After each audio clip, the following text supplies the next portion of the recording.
Acabou-se o termo arroz de festa e agora ele é o convidado VIP. Pois é, gente, o arroz se tornou o garoto propaganda do aumento de preços da cesta básica durante a pandemia e é sobre isso que nós vamos falar hoje.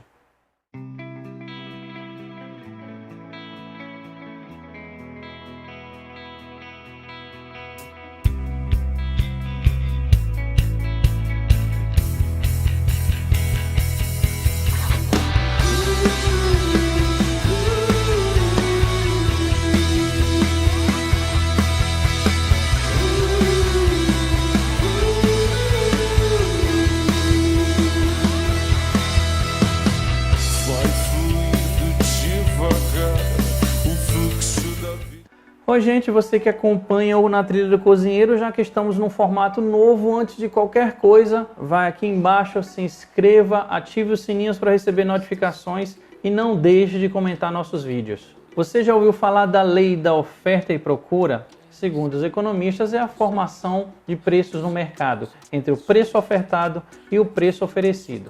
Em economia equilibrada, os consumidores costumam procurar mais quando o preço é menor. Já as empresas, quanto mais quantidade eles têm, maior o preço. Entre a oferta e a demanda existe o equilíbrio, que seria o encontro da curva da procura com a curva da oferta. E é neste ponto exato onde é formado o preço de mercado. Mas o que está acontecendo com os preços, e principalmente o preço do arroz? Mas não é só o arroz que aumentou. Outros produtos da cesta básica também tiveram aumentos durante a pandemia, e isso prova que a lei da oferta e da procura não está sendo respeitada, porque nós temos demanda e nós temos oferta. O correto em tempos de pandemia seria equalizar os preços da cesta básica, principalmente dos produtos mais consumidos. Entre eles está o arroz.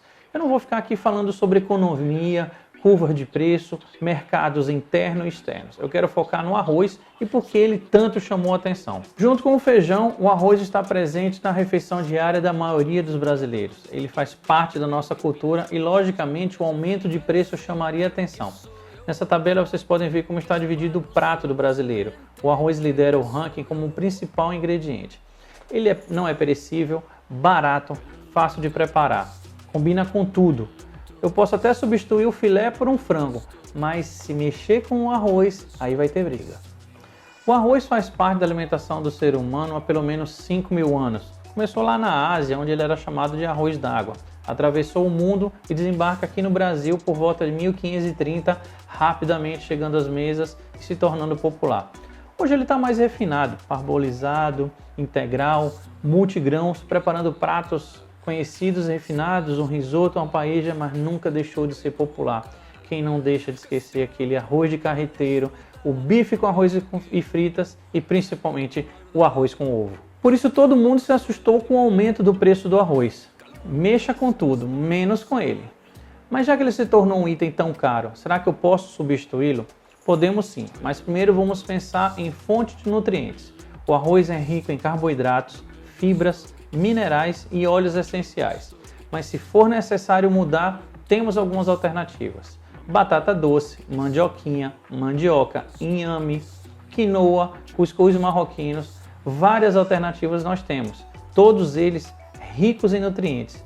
Eu acho que chegou a hora de modernizar o nosso hábito alimentar. A pandemia nos ensinou que precisamos nos reinventar, se adaptar às adversidades e, nesse caso, nós estamos falando do aumento dos preços dos produtos da cesta básica. Torcemos para que isso não dure muito tempo e não vai durar. Se a gente lembrar, 2 anos atrás, os tomates em alguns lugares aqui no Brasil chegou a ter um aumento de 146%. Então, torcemos para que logo seja estabelecido o equilíbrio entre a curva da oferta e a curva da procura, porque assim nós teríamos realmente o funcionamento da lei da oferta e da procura. Eu vou deixar aqui embaixo na descrição do vídeo uma receita de arroz de couve-flor. É uma ótima alternativa para substituir o tradicional cereal. Ele é rico em nutrientes e bastante saboroso. Espero que você tenha gostado do vídeo. Logo voltaremos com outros temas. E como sempre, essa foi mais uma dica no Na Trilha do Cozinheiro.